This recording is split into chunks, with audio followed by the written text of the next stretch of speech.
PSP मनोरंजन films, विठान बाजार समस्तीपुर।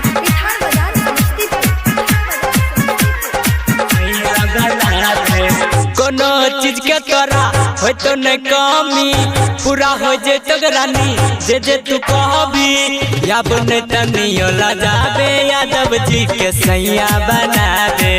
अपन जरूरत पूरा बे, यादव जी के सैया बनाबे। कोनो चीज के तोरा हो तो न कमी, पूरा हो जे तो रानी जे तू कहबी।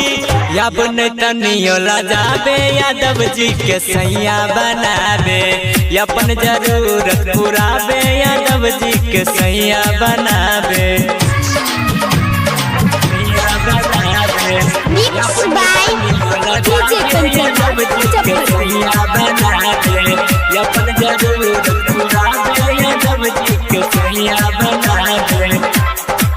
मिक्स बाय प्यारे अर्जुन। पिनहैले लहंगा दतो यारो के सारी, खाली न रखतो तोहर कान वाला वाली।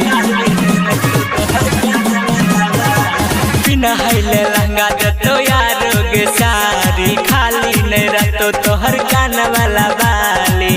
घूमे तो हसनपुर विठान बाजार गे, अपन बनाइले छोरी तू याद गे। अब नहीं तू शर्माबे, यादव जी के सैया बनाबे। सोचल सपना पूराबे, यादव जी के सैया बनाबे। Mix by DJ Yadav ji के सैया बनाबे। अपन जरूरत पूराबे, यादव जी के सैया बनाबे। पीएसपी मनोरंजन फिल्म्स, विठान बाजार समस्तीपुर।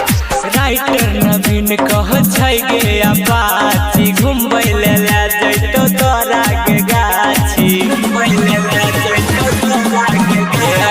राइटर नवीन कह गे अपाची, घूमबै ले जैतो तोरा के गाछी। दिलबर दिल खुश के गाना बजाबे, डीजे पर सुने छोरी कमर हिलाबे। अब नहीं तू शर्माबे, यादव जी के सैया बनाबे। अपन जरूरत पूराबे, यादव जी के सैया बनाबे। पीएसपी मनोरंजन फिल्म्स, विठान बाजार समस्तीपुर।